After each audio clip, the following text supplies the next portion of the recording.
আসসালামু আলাইকুম রহমতুল্লাহি ওয়া বারাকাতুহু। আলহামদুলিল্লাহ, অবশেষে ধরা পড়ছে বিশাল এক জ্যান্ত জানোয়ার, যারে ধরার জন্য অনেক পরিশ্রম করছি। প্রতিদিন ৮-১০টা ডিম খাইতো, একটা দুইটা পাখি খাইতো, বিভিন্ন উপায়ে জ্বালাতন করতো। কত রকম ওষুধ দিছি, কল পাচ্ছি, কিন্তু কোনোভাবেই তার ধরা পাইতেছি না। ধরার মতো কোনো অপশন পাইতেছি না তাকে।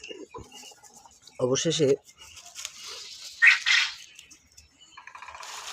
একটা উপায়ে তারা ধরতে পারলাম। বিশাল বড়, 1 কেজির কাছাকাছি হয়ে যাব। এত পরিমাণে খাবার খাইছে যে এটা 1 কেজি হয়ে গেছে। এই ইঁদুরটা ক্ষেতের ইঁদুর, ক্ষেত বা বিলের ইঁদুর যেটাকে বলি আমরা।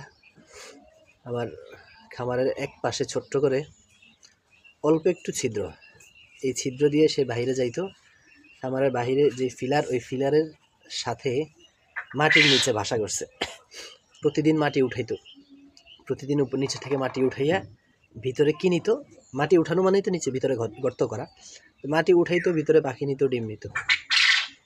তো গতকালকে আমি এই বাসার চারপাশ দিয়ে ইট দিয়ে, যে বের হইলে আজকে তুই ধরা খাবি, এমনভাবে বাসার চারপাশ দিয়ে ইট দিয়ে বান দিয়ে, তারপরে ইঁদুর ধরার যে কল, ওই কলটা বাসার উপরে বসাইছি।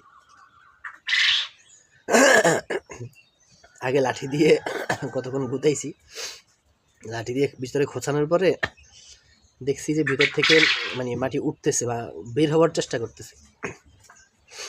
পরবর্তীতে এরকম বান দিয়ে এই কল বসাই দিছি। যাক, কল বসানোর পরে রাত্রে চলে গেছি। তারপরেও ভয়ে ছিলাম, যেহেতু এই বড়, এটা তো অনেক বড়, দেখছিলাম কয়েকবার যে বড়, ভাবতেছি কলে না আটকা পড়ে আবার হামলা টামলা করে কিনা, কারণ ইঁদুর তো, তার প্রতি বিশ্বাস নেই। পরবর্তীতে সকালে আসলাম, আইসা সর্বপ্রথম ওই দিকে নজর দিছি যে ধরা পড়ছে কিনা।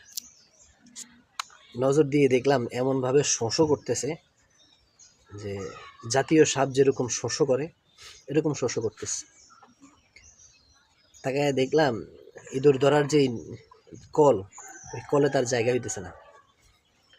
লেজ থেকে পুরা লেজটাই ধরা যায়, পুরা লেজটাই তার বাহিরে, এবং ভিতরে সে কুজু হয়ে রয়েছে।